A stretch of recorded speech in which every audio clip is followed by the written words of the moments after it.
जय हिंद। आप सभी का हमारे चैनल पर स्वागत है।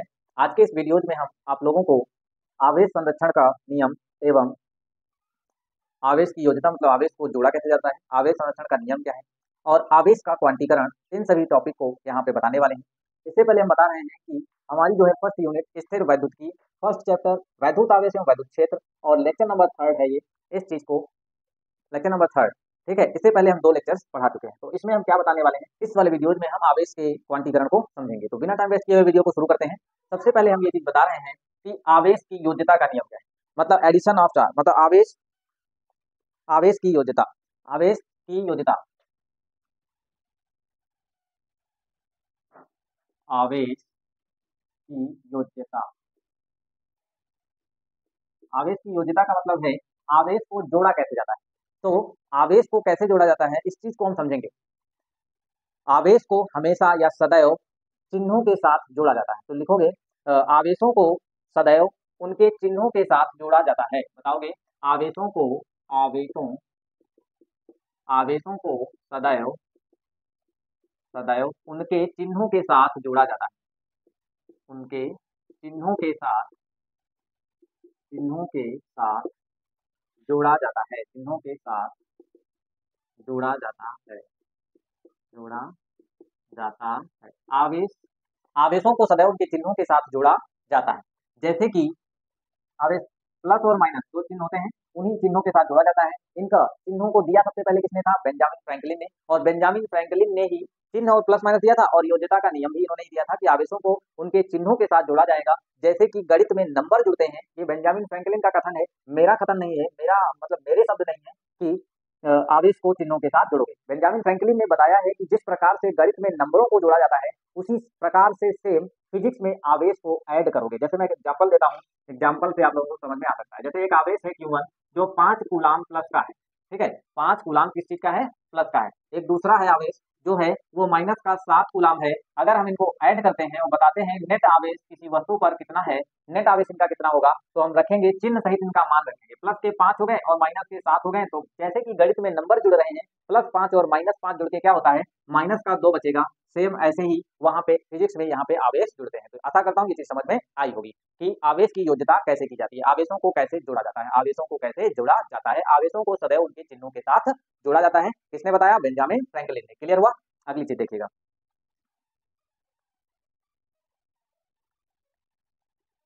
अगला टॉपिक हमारा ये रहेगा आवेश संरक्षण का नियम, आवेश संरक्षण का नियम।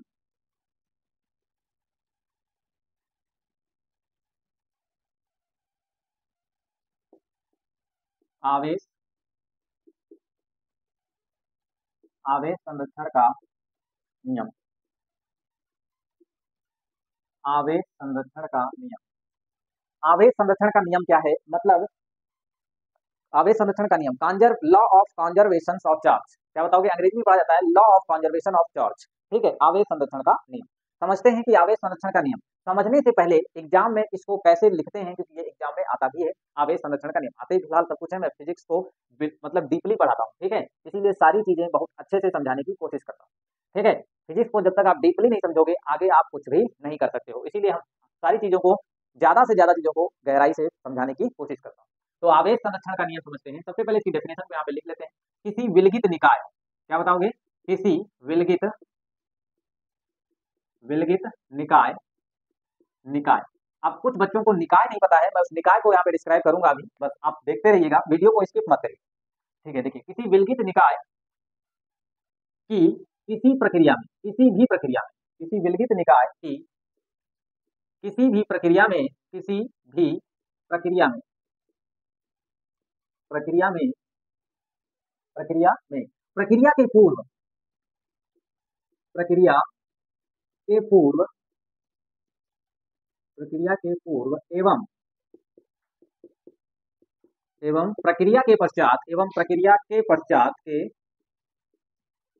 पश्चात, प्रक्रिया के पश्चात, समझ आ रहा भैया, किसी विलगित निकाय की किसी भी प्रक्रिया में, प्रक्रिया के पूर्व एवं प्रक्रिया के पश्चात नेट आवेश, नेट मतलब कुल, नेट आवेश, नेट आवेश बराबर होता है। क्या होता है, बराबर, बराबर होता है, होता है। अर्थात अर्थात आवेश संरक्षित रहता है, आवेश संरक्षित संरक्षित रहता है। आवेश जो होता है वो संरक्षित रहता है। आवेश क्या रहता है? संरक्षित रहता है। ये चीज समझ में आई कि नहीं है? आवेश संरक्षित रहता है, समझिएगा। आवेश जो होता है वो संरक्षित रहता है। अब हम आप लोगों को बताएंगे कि निकाय क्या होता है। सबसे पहले हम निकाय समझेंगे। निकाय सिस्टम बोलते हैं अंग्रेजी में। अगर इन दोनों को मिक्स कर दें, इन दोनों को मिला दें, तो हमारा क्या बन जाएगा? ब्रह्मांड बन जाएगा। ब्रह्मांड और कोई भी चीज नहीं है। जिस चीज के बारे में हम पढ़ रहे हैं, जिस चीज का हम अध्ययन कर रहे हैं, वो कहलाता है हमारा निकाय अर्थात सिस्टम। ठीक है। और उसके चारों तरफ जो भी बच जाता है वो हमारा परिवेश कहलाता है। चीज समझ में आई या नहीं? चीज समझ में आई या नहीं? परिवेश कहलाएगा। क्या कहलाएगा? परिवेश कहलाएगा। ठीक है। तो निकाय समझ में आ गया होगा, और परिवेश भी समझ में आ गया होगा, और ब्रह्मांड भी समझ में आ गया। लेकिन यहाँ पे एक शब्द आया है विलगित, आइसोलेटेड बोलते हैं। आइसोलेटेड क्या बोलते हैं? आइसोलेटेड। लोग थर्मस ऐसा यूज करते हैं जिसमें क्या कहते हैं, ए भाई साहब मेरे पास तो एक ऐसा बर्तन है जिसमें गर्म पानी डाल दो तो वो थोड़ा गर्म ही रहता है, अगर ठंडा डाल दो तो ठंडा रहता है।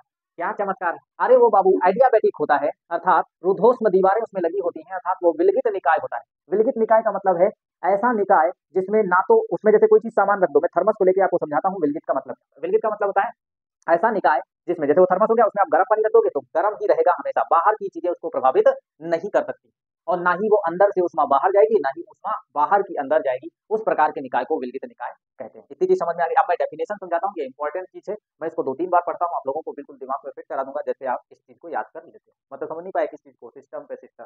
ठीक है, उसको देखिएगा। आवेश संरक्षण का किसी विलगित निकाय की किसी भी प्रक्रिया में, यहाँ पे लिख देता हूँ। ठीक है, देखिए किसी विलगित निकाय की किसी भी प्रक्रिया में, किसी विलगित निकाय की किसी भी प्रक्रिया में, किसी विलगित निकाय की किसी विलगित निकाय की किसी भी प्रक्रिया में, प्रक्रिया के पूर्व एवं प्रक्रिया के पश्चात, एवं प्रक्रिया के पश्चात नेट आवेश बराबर होता है। वेरी सिंपल कि नहीं सिंपल? देखिएगा, किसी विलगित निकाय, किसी विलगित निकाय की किसी विलगित निकाय की किसी प्रक्रिया के पूर्व, किसी भी प्रक्रिया में, क्या बताया गया है? किसी विलगित निकाय की किसी भी प्रक्रिया में, किसी भी प्रक्रिया में, प्रक्रिया के पूर्व एवं प्रक्रिया के पश्चात नेट आवेश, नेट मतलब कुल आवेश जो होता है वह बराबर होता है, अर्थात आवेश संरक्षित रहता है। आवेश संरक्षित रहता है। अभी तक तुम्हें डेफिनेशन याद हुई होगी केवल केवल। अब मैं इसको एग्जाम्पल के माध्यम से जब समझाएंगे तो और अच्छे से क्लियर हो गई। ठीक है, इसका स्क्रीनशॉट ले लो, या फिर आप वीडियो को पॉज करके इसको लिख सकते हो, मैं इस चीज को मिटाऊंगा। ठीक है,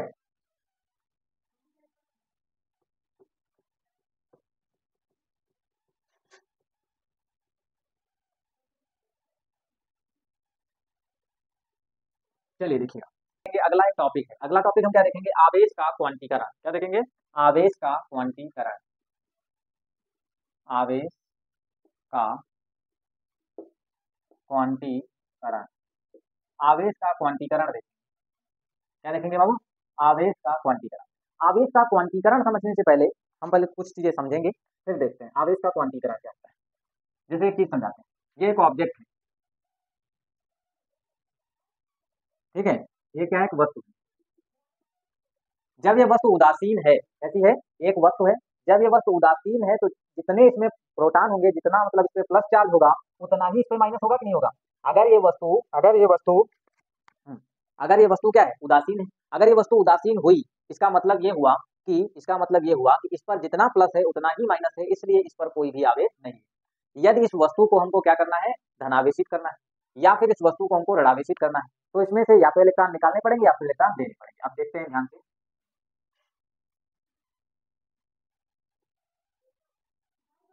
ठीक है, अगर इस वस्तु को हमको क्या करना है? धनावेशित करना है। धनावेशित। अगर इस वस्तु को हमको धनावेशित करना है तो क्या करना पड़ेगा? और अगर इस वस्तु को हमको ऋणावेशित करना है तो क्या करना पड़ेगा? ऋणावेशित। ठीक है, अगर इस वस्तु को हमको धनावेशित करना है तो क्या करना पड़ेगा? अगर इस वस्तु को हमको ऋणावेशित करना है तो क्या करना पड़ेगा? अब ध्यान से समझते हैं। अगर किसी चीज को धनावेशित करना है, अगर इस वस्तु को धनावेशित करना है, तो इसमें से इलेक्ट्रॉनों को बाहर निकालना पड़ेगा। क्या करना पड़ेगा? इलेक्ट्रॉनों को बाहर निकालना पड़ेगा। इस वस्तु से जब आप इलेक्ट्रॉन बाहर निकालोगे, हमने सिखाया भी है इलेक्ट्रॉन किसी वस्तु को, आप फर्स्ट ईयर में पढ़ भी चुके होंगे, अगर किसी वस्तु में से इलेक्ट्रॉन बाहर निकाले जाते हैं, बाहर निकालोगे तो इलेक्ट्रॉन कम होंगे, और जब इलेक्ट्रॉन कम होंगे तो प्रोटॉन तो ज्यादा हो जाएंगे, प्रोटॉन जब ज्यादा हो जाएंगे तो वस्तु धनावेशित हो जाएगी। समझ पा रहे हो कि नहीं? अगर पहले तो इस पे बराबर थे, मान लिया इस पे 10 प्रोटॉन, 10 प्लस के हैं, 10 माइनस के हैं, ठीक है। जैसे ही तुमने 10 में से एक इलेक्ट्रॉन बाहर निकाला तो उसमें 10 प्रोटॉन जो थे प्लस वाले वो तो ज्यादा हो गए, ज्यादा हो जाएंगे तो ये वस्तु धनावेशित हो जाएगी। इसीलिए किसी वस्तु को धनावेशित करने के लिए, इसीलिए किसी वस्तु को धनावेशित करने के लिए उसमें से इलेक्ट्रॉन बाहर निकालने पड़ते हैं, उसमें से इलेक्ट्रॉन बाहर निकालने पड़ते हैं, ठीक है। तो अगर इसको धनावेशित करना है तो इलेक्ट्रॉन बाहर, इलेक्ट्रॉन निकालने पड़ेंगे, इलेक्ट्रॉन निकालना, निकालें। जब धनावेशित करोगे तो इलेक्ट्रॉन निकालोगे, क्या करोगे? निकालें। अगर धनावेशित करना है तो इलेक्ट्रॉन निकालें, ठीक है। आप कह रहे हैं अगर ऋणावेशित करना है तो इलेक्ट्रॉन को ग्रहण कराएं, अर्थात इलेक्ट्रॉन दें, ठीक है। इलेक्ट्रॉन तुमको देना पड़ेगा, क्या करना पड़ेगा? देना पड़ेगा। यहाँ पे इलेक्ट्रॉन देना पड़ेगा, ठीक है, इलेक्ट्रॉन देना पड़ेगा। समझ पा रहे हो कि नहीं? यहाँ पे इलेक्ट्रॉन निकालना पड़ेगा और यहाँ पे इलेक्ट्रॉन देना पड़ेगा। अब हम देखते हैं कि इसमें से अगर हम एक इलेक्ट्रॉन बाहर निकालेंगे तो इस वस्तु पर कितना आवेश आएगा। अगर इसमें से एक इलेक्ट्रॉन को बाहर निकालेंगे तो इस वस्तु पर कितना आवेश आएगा, धनावेश में, अर्थात इस पर आवेश धनायन कितना आ जाएगा। अगर इस वस्तु से एक इलेक्ट्रॉन बाहर निकालेंगे तो इस वस्तु पर आएगा धनावेश, और धनावेश कितना आएगा, मान लिया एक इलेक्ट्रॉन निकालेंगे तो प्लस का एक आएगा, क्या आएगा? प्लस का एक, और वो भी प्लस का जो एक आएगा वो कितने आवेश के बराबर आएगा? जितना एक इलेक्ट्रॉन का आवेश होगा, जितना एक इलेक्ट्रॉन का आवेश, यहाँ पे लिख देंगे एक इलेक्ट्रॉन, मतलब इलेक्ट्रॉन के आवेश के बराबर, इलेक्ट्रॉन के आवेश, एक इलेक्ट्रॉन का आवेश, एक इलेक्ट्रॉन का आवेश कितने के बराबर आ जाएगा? एक इलेक्ट्रॉन के आवेश, एक इलेक्ट्रॉन का आवेश, जितना एक इलेक्ट्रॉन का आवेश होगा उतना ही इस पर धनावेश आ जाएगा। अगर इसमें से हम दो इलेक्ट्रॉनों को निकालेंगे तो इस पर आवेश कितना आएगा? जितना दो इलेक्ट्रॉनों का आवेश होगा, ठीक है। तो प्लस दो, और जितना दो इलेक्ट्रॉनों का आवेश होगा, मतलब 2 की गुणा एक इलेक्ट्रॉन के आवेश से करेंगे तो 2 इलेक्ट्रॉनों के बराबर इस पर आवेश आ जाएगा, एक इलेक्ट्रॉन का आवेश। ऐसे ही अगर हम 3 इलेक्ट्रॉन बाहर निकालते हैं तो इस वाले वस्तु पर प्लस 3 इलेक्ट्रॉन के आवेश के बराबर क्या आ जाएगा? प्लस 3 इलेक्ट्रॉन के आवेश के बराबर इस पर धनावेश आ जाएगा, ठीक है। तो ऐसे हम लिख सकते हैं प्लस 3 और एक इलेक्ट्रॉन का आवेश, एक इलेक्ट्रॉन का आवेश, जब एक इलेक्ट्रॉन के आवेश से मल्टीप्लाई कराएंगे तो उतना आ जाएगा। इसी प्रकार से यदि हम इस वस्तु में से n इलेक्ट्रॉन निकालते हैं तो प्लस के n इलेक्ट्रॉन जब निकालेंगे तो उस वस्तु पर क्या होगा? n इलेक्ट्रॉनों के आवेश के बराबर धनावेश आ जाएगा। ये समझ में आई कि नहीं? ठीक है, इस प्रकार से n इलेक्ट्रॉन जो होंगे उस पर n इलेक्ट्रॉनों के आवेश के बराबर धनावेश आ जाएगा। यदि हम इस वस्तु को क्या करें? ऋणावेशित करें तो हमको इसमें इलेक्ट्रॉन देना पड़ेगा, क्या पड़ेगा? इलेक्ट्रॉन देना पड़ेगा, क्योंकि इलेक्ट्रॉन और प्रोटॉन जब उदासीन है तब बराबर है। अगर एक इलेक्ट्रॉन देंगे तो इलेक्ट्रॉन बढ़ जाएगा, जब इलेक्ट्रॉन बढ़ेगा तो इस वस्तु पर माइनस चार्ज बढ़ने लगेगा, 2 इलेक्ट्रॉन दे देंगे तो और ज्यादा बढ़ेगा। इलेक्ट्रॉन देने से वस्तु क्या होती है? ऋणावेशित होती है। तो यहाँ पे क्या करेंगे? अगर हम इसको एक इलेक्ट्रॉन दिए तो मतलब माइनस एक इलेक्ट्रॉन इस पर बढ़ जाएगा। अगर हम इसको एक इलेक्ट्रॉन देंगे तो इस वस्तु पर जो आवेश आएगा ऋणावेशित वह माइनस एक इलेक्ट्रॉन के बराबर आएगा, इसलिए माइनस एक और फिर एक इलेक्ट्रॉन का आवेश, एक इलेक्ट्रॉन का आवेश, जितना आवेश आएगा वो जितना एक इलेक्ट्रॉन का आवेश होगा उतना ही आवेश इस वस्तु पर आ जाएगा, ठीक है। अगर हम इस वस्तु को 2 इलेक्ट्रॉन देते हैं तो इस वस्तु पर जो ऋणावेश होगा वो -2 इलेक्ट्रॉन के बराबर होगा, तो -2 और फिर गुणे में क्या लिखेंगे? एक इलेक्ट्रॉन का आवेश, एक इलेक्ट्रॉन का आवेश। ये समझ में आई कि नहीं? अगर हम इसको 3 इलेक्ट्रॉन देते हैं तो -3 और फिर एक इलेक्ट्रॉन का आवेश, एक इलेक्ट्रॉन का आवेश, ठीक है। अगर इसी टाइप से हम अगर इसमें n इलेक्ट्रॉन दे देते हैं तो इस वस्तु पर जो चार्ज होगा, ऋणायन होगा, वो -n इलेक्ट्रॉन के बराबर होगा, कितने के? -n इलेक्ट्रॉन के बराबर होगा। इतनी चीज समझ में आ गई? -n इलेक्ट्रॉन के बराबर होगा। अब चीज यहाँ समझिएगा, यहाँ पे जो n है, यहाँ पे जो n है वो क्या है? यहाँ पे जो n है वो निकाले गए इलेक्ट्रॉनों की संख्या है, निकाले गए इलेक्ट्रॉनों की संख्या है। क्या है बाबू? संख्या है। इसमें यहाँ पे जो n आया है वो क्या है? यहाँ पे n जो है वो निकाले गए इलेक्ट्रॉनों की संख्या है, और यहाँ पे जो n है मैं इसको यहाँ पे लिख देता हूँ इधर घुमा करके, यहाँ पे जो n है वो दिए गए इलेक्ट्रॉनों की संख्या है,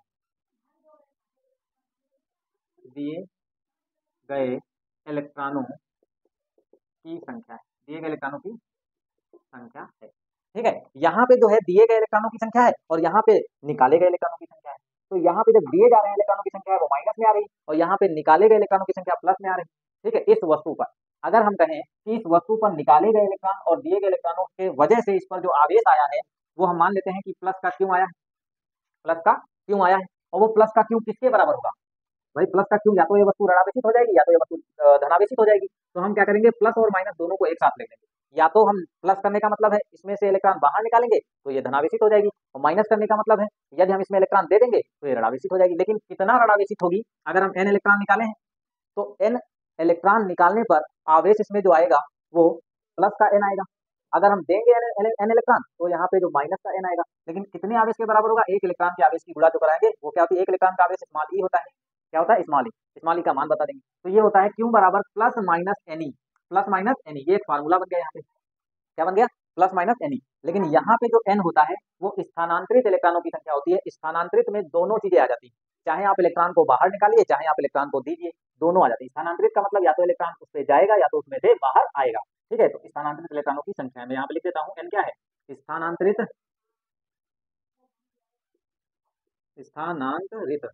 इलेक्ट्रॉनों की संख्या है, स्थानांतरित इलेक्ट्रॉनों की संख्या है। अब देखो आवेश का क्वांटीकरण, किसी वस्तु पर जो आवेश होता है यहीं से परिभाषा दी जाती है। किसी वस्तु पर आवेश, जैसे इस वस्तु पर जो आवेश होगा वो इलेक्ट्रॉन के आवेश का पूर्ण गुणज होता है। यहाँ पे जो n होती है वो हाफ नहीं हो सकती, मतलब n का मान जो होता है, यहाँ पे जो n का मान होता है वो 1 2 3 4 5 6 6 जीरो से नहीं शुरू होगा और ना ही इसमें हाफ लिखा होगा, पूर्ण गुणज होती है। n का मान क्या होगा, पूर्ण गुणज होगा। क्या होगा, इलेक्ट्रॉन के आवेश का, ये क्या होता है, ई जो होता है इलेक्ट्रॉन का आवेश होता है, तो इलेक्ट्रॉन के आवेश का पूर्ण गुणज होता है। किसी वस्तु पर आवेश इलेक्ट्रॉन के आवेश का पूर्ण गुणज होता है। पहले आप इतनी चीज को स्क्रीनशॉट लीजिए, फिर मैं इसकी परिभाषा देता हूँ। फिर मैं इसकी परिभाषा दूंगा कि किसी प्रकृति में, चाहे पूरी प्रकृति की बात कर रहा हूँ, पूरी प्रकृति में मतलब प्रकृति में स्थित किसी वस्तु पर, प्रकृति में स्थित किसी वस्तु पर आवेश मूल इलेक्ट्रॉन के आवेश का पूर्ण गुणज होता है। मूल इलेक्ट्रॉन का आवेश जो होता है वो स्मॉल ई से लिखा जाता है, मैं यहाँ पे लिख देता हूँ, मूल आवेश बोलते हैं, मूल आवेश बोलते हैं, मूल आवेश को ई लिखते हैं। ठीक है, मूल आवेश को ई से लिखा जाता है, काय से लिखा जाता है, ई से। ये मान होता है 1.6 × 10⁻⁻19 कूलाम के, कितने के बराबर होता है, 1.6 × 10⁻⁻19 कूलाम के बराबर होता है। ये समझ में आ गया कि नहीं आ गया, मूल आवेश का पूर्ण गुणज होता है। तो डेफिनेशन अभी बताऊंगा, प्रकृति में स्थित प्रत्येक आवेशित वस्तु पर, क्या बताओगे, प्रकृति में स्थित प्रत्येक आवेशित वस्तु पर, जैसे ये प्रकृति की चीज है, इस पर आवेश, अगर ये आवेशित है तो इस पर आवेश जो होगा वह मूल आवेश ई का पूर्ण गुणज होगा। मतलब 1/3 नहीं हो सकता, जैसे हम कहूँ कि इस मार्कर पर आवेश है भैया, इस मार्कर पर आवेश 1/2 ई है तो बेवकूफी है, ना तो 3/e हो सकता है, ना तो 0.5 ई हो सकता है, ना तो 7.5 ई हो सकता है। मतलब होगा तो होगा पूर्ण गुणज होगा। पूर्ण गुणज का मतलब समझ पा रहे हो, हाफ मतलब है रेशनल नंबर में नहीं हो सकता है, या तो 1 होगा 1 ई, या तो 2 ई, या तो 4 ई, या तो 5 ई, या तो 15 ई, या तो 25 ई, या तो 70 ई। मतलब पूर्ण गुणज होगा उसका हाफ नंबर में नहीं होगा, 1/2 ही नहीं हो सकता है, 3/2 नहीं, 5/2 नहीं, 7/2 नहीं, मतलब ये पूर्ण गुणज होगा, हाफ में नहीं होगा। इसी चीज समझ गए होंगे। अब इसका स्क्रीनशॉट लीजिए, फिर हम बताएंगे आवेश के क्वांटीकरण की परिभाषा।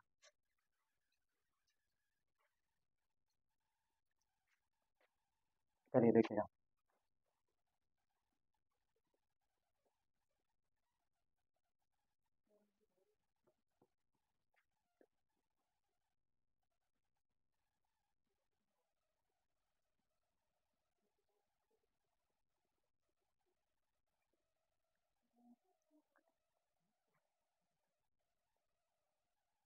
हाँ, आवेश के क्वांटीकरण की परिभाषा बताते हैं।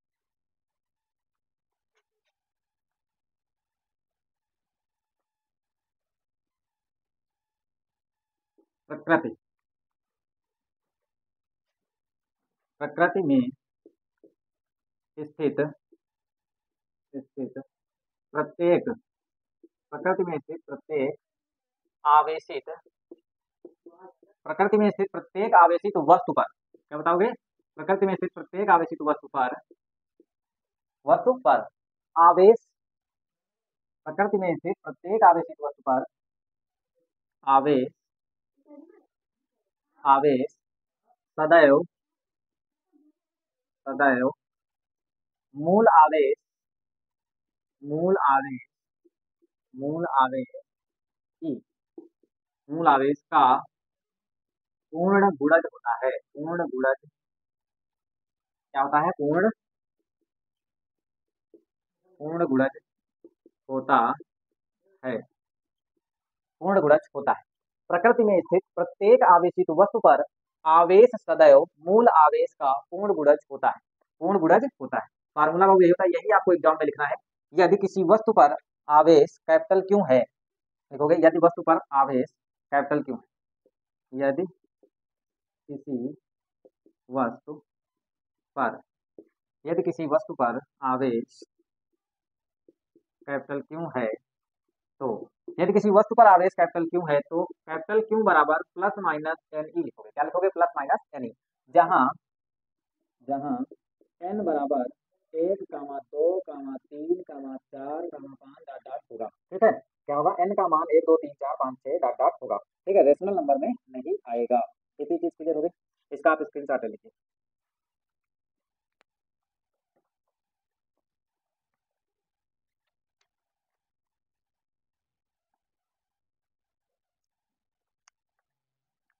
हाँ, तो ये चीज़ आप लोगों को समझ में आ गई होगी। आशा करता हूँ कि आप लोगों को वीडियो पसंद आया होगा। अगर वीडियो पसंद आता है तो कमेंट बॉक्स में अपनी भावनाओं को अवश्य लिखिएगा। यही आपका प्यार है।